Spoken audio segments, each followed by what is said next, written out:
ये एनडीए के उम्मीदवार और 452 सांसदों की वोट मिलना ये दर्शाता है कि जो एनडीए के पक्ष में और हमारे उपराष्ट्रपति जी के जो उम्मीदवार थे उनके पक्ष में जो वोटिंग हुई है वो अंतरात्मा पर लोग अपना सांसदों ने वोट देने का काम किया है। और मैं बहुत बड़ी जीत है, 152 वोटों के मार्जिन से जीत दर्ज की है, बड़े मार्जिन के साथ जीत दर्ज की है। इसके लिए मैं सीपी राधाकृष्णन जी को बहुत बहुत बधाई और शुभकामना देता हूँ। क्या लगता है कि जो इंडिया गठबंधन है उसमें फाड़ हो चुकी है?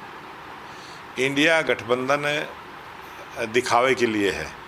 हकीकत में जब भी वो कोई अपना पार्टी का प्रोग्राम करते हैं, उनके प्रोग्रामों में सभी शामिल नहीं होते, वो सभी अलग अलग अपनी सुविधा अनुसार शामिल होते हैं। अभी बिहार में आप सब ने देखा है किस प्रकार से कुछ दल वहाँ गए हैं, कुछ दल नहीं गए हैं। अब इस चुनाव में देखा है कुछ दल उनके साथ हैं, कुछ दल नहीं है।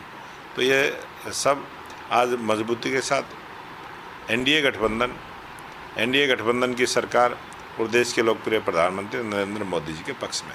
सेवा पखवाड़ा की शुरुआत हो रही है, किस तरीके से जो है शेड्यूल रहने वाला है? ये भारतीय जनता पार्टी का जो सेवा पखवाड़ा 17 सितंबर से और 2 अक्टूबर तक चलेगा, इसमें 16 दिन का समय सबको रहेगा। और उससे पहले हमारी जो बहुत अच्छी तैयारी हमने की है, हमारी प्रत्येक ज़िले में बैठकें हुई हैं, हमारी प्रांत स्तर पर बैठकें हुई हैं, हमारी सभी मोर्चे प्रकोष्ठों की बैठकें हुई हैं और प्रदेश की भी कल बड़ी बैठक रही है। उसमें हमारे मुख्यमंत्री जी, हमारे प्रभारी जी और सभी प्रदेश कार्यकारिणी के सदस्य, सभी विधायक, मंत्री उसमें शामिल रहे हैं और सबको ड्यूटियाँ लगी हैं।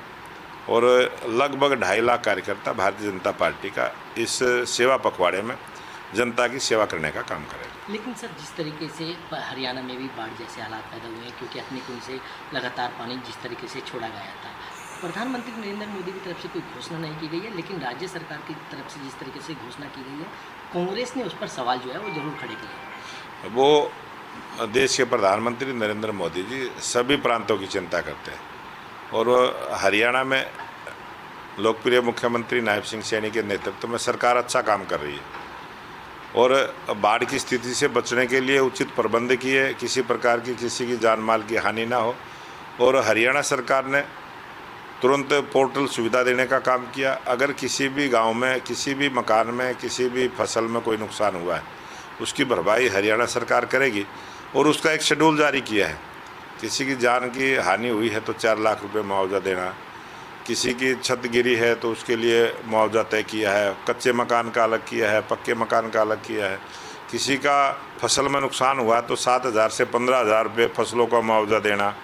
और छोटी से छोटी किसी का दुधारू पशु की हानि हुई है तो उसका अलग रेट तय किया है, बगैर दुधारू पशु का अलग रेट तय किया।